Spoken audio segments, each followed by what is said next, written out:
In this beading lesson, we're going to talk about making wire ornaments. So wire comes in different gauges, and the thinner gauges have a higher number. So for example, this is 24 gauge, and you can see that it's quite a bit thinner than 20 gauge. Now this is enamel-coated copper wire, so it's tarnish resistant, so it's great for making ornaments and also jewelry, of course. So the ones that I'm brought to show you today are a star, and this one is a frame that is basically a cookie cutter design where I've drawn a pattern and then wrapped it extra at the end with glass beads. And this piece is the word love that I spelled out on a piece of paper and then also wrapped the wire over. So for a design like that, you need to use a slightly thinner gauge of wire. But we'll start with the star. So here's my pattern. And this is actually a heavier gauge wire called 16. And so it's quite a bit thicker. And what I would do as I start around the pattern here is I would just leave some extra at the top.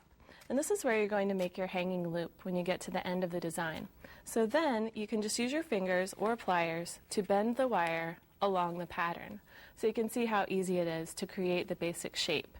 And this tree is the same idea where I drew a pattern and then just went around the outline.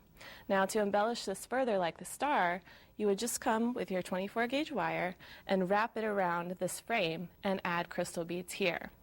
Now for a word like love, you can spell it out on your paper, and then with your thinner wire, again, you're just wrapping it using your fingers and pliers. And I would start with a round nose pliers making a loop. And when you use a word, you need to remember that you need to keep all of your letters in a row with cursive because you don't want to have a break in the wire. So here you would just come around and bend with your fingers to create the word. Now once the word is finished, you can bring it to your bench block. So this piece that I've already done, you'll lay it on the bench block and you just want to hammer the outside edges. Now it's important when you're hammering wire that you never hammer the points where they cross because that can cause breakage there.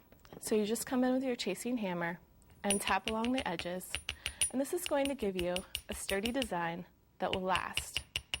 So again, this is using the thinner gauge of wire and chasing hammer at the end to just work hard in the middle. So when you're finished, you can make your curly hanger like this, or you can use a traditional Christmas tree hanger. So with the beaded ornaments, that's just a really fun way to bring beading into your home. And that's our beading lesson on wire ornaments.